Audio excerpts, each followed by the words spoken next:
Magandang araw mga kababayan, narito na ang pinakabagong ulat sa lagay ng panahon ngayong araw, January 11, 2026, Sunday. Dahil halos lahat ng mga modelo ay nagkakasundo na sa kanilang mga forecast, mas mataas na ang posibilidad ng paglabas ng isang bagyo na manggagaling sa timog silangan ng bansa. Alamin natin ang latest information tungkol dito. Para naman lagi kang updated sa lagay ng panahon, i-click mo lang ang subscribe button. Sa ngayon, tatlong pangunahing sistema ang sabay-sabay na umiiral at nakakaapekto sa ating panahon. Una, ang shear line na nakaapekto sa silangang bahagi ng Central at Southern Luzon. Pangalawa, ang northeast monsoon na kumakapit sa nalalabing bahagi ng Luzon. At pangatlo, ang easterlies na dumadaloy mula Pacific at nakakaapekto sa nalalabing bahagi ng bansa. Ang kombinasyong ito ang dahilan kung bakit magkakaiba ang magiging takbo ng ulap at ulan sa bawat rehiyon. Sa Cagayan, Isabela, Aurora at Quezon, asahan ang maulap na kalangitan na may scattered rains at isolated thunderstorms. Ang sanhi nito ay ang shear line, ang linya ng banggaan ng hangin mula norte at mahalumigmig na hangin mula silangan. Sa madaling araw at umaga, madalas na tuloy-tuloy ang ulan na banayad hanggang katamtaman. At pagsapit naman ng tanghali hanggang hapon, kapag uminit kahit bahagya ang lupa at humigop pa ng moisture ang hangin, nagkakaroon ng panandali ang pagbugso ng mga thunderstorm na pwedeng magdala ng biglaang ulan at thunderstorm bago muling humina sa gabi. Sa Bicol Region, Eastern Visayas, Dinagat Islands, Surigao del Norte at Surigao del Sur, maulap din ang kalangitan na may scattered rains at thunderstorms sa ilalim ng impluensya ng easterlies. Ang easterlies ay mainit at mahalumigmig na hangin na pabor sa pagbuo ng malalalim na ulap kapag sapat ang init sa tanghali.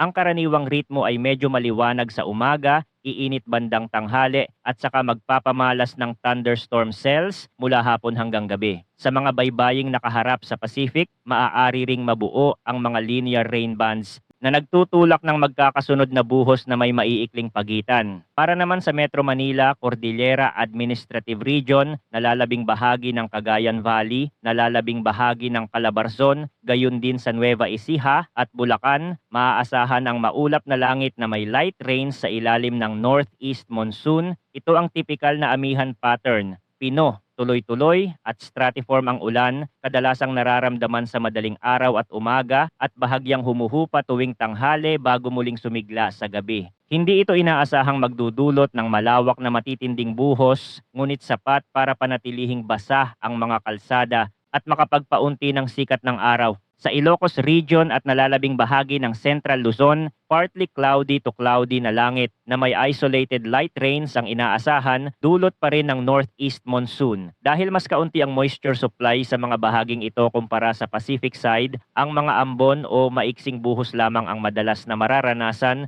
na minsan ay nadadala ng mahihinang rain bands o low clouds na ipinapadpad ng hangin mula norte. Sa natitirang bahagi ng bansa, kabilang ang malaking porsyon ng Mindanao at ilang bahagi ng Visayas na wala sa direct na impluensya ng shear line, asahan ang partly cloudy hanggang cloudy na langit na may isolated na mga rain showers o thunderstorms dulot ng easterlies. Sa lagay naman ng hangin at karagatan para sa northern Luzon at sa silangang bahagi ng central Luzon, katamtaman hanggang malakas ang ihip mula northeast, kaya ang coastal waters ay moderate to rough na may taas ng alon mula 2.5 hanggang 4 meters. Sa nalalabing bahagi ng Luzon at sa silangang bahagi ng Visayas at Mindanao, moderate hanggang malakas din ang hangin mula east hanggang northeast. Kaya asahan ang moderate to rough na dagat na nasa pagitan ng 1.5 hanggang 2.8 meters. Sa natitirang bahagi ng bansa, banayad hanggang katamtaman ng hangin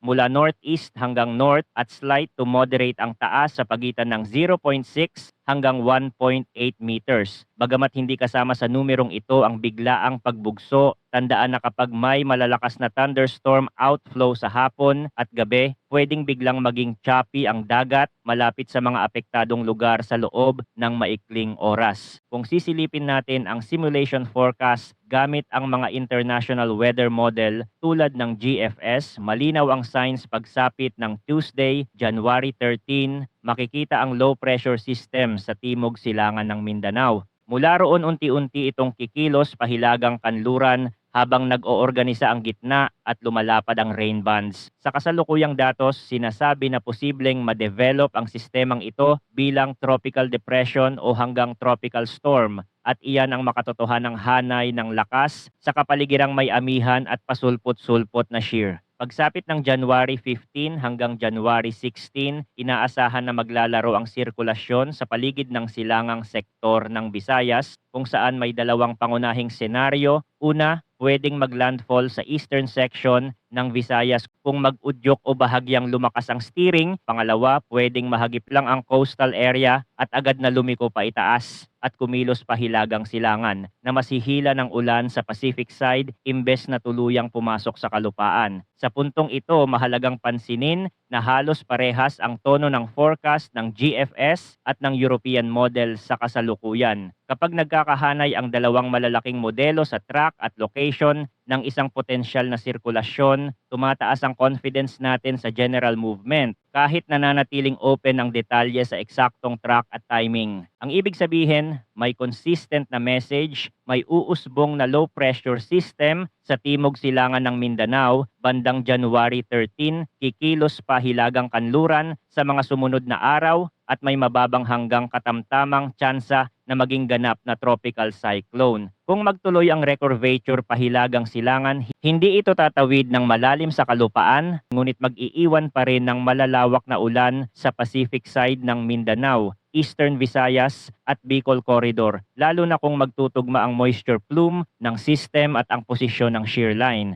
Kapag sinilip natin ang Google DeepMind Ensemble, makikita na ang direksyon na inilalarawan ng karamihan sa member models ay halos kapareho ng forecast ng GFS, uusbong sa timog silangan ng Mindanao, tatawid o dadaan malapit sa eastern corridors. Pagkatapos ay may tendency na lumiko pa hilagang silangan. Ang mahalagang nuance dito ay ang spread. Mas maraming member ang nagsasabing hahagip lang ang outer rain bands at hindi mismo ang core ang tatama sa lupa, subalit mayroon ding ilang miyembrong nagmumungkahi ng mas diretsong pagtama sa Pacific facing na probinsya sa Eastern Visayas o sa dulo ng Bicol Corridor. Dahil hindi pa ganap ang formation at nasa long lead time tayo, natural na malaki pa ang gap sa eksaktong landfall point, oras at antas ng lakas. Ganun pa man, ang collectible team ng ensembles ay nagbibigay ng malinaw na babala sa paglapit ng moisture plume at sa posibleng paglawak ng ulan sa silangan habang lumalapit ang linggo. Manatiling nakatutok sa mga susunod na updates tungkol sa paparating na bagyo. Maraming salamat sa inyong panonood at patuloy po tayong mag-ingat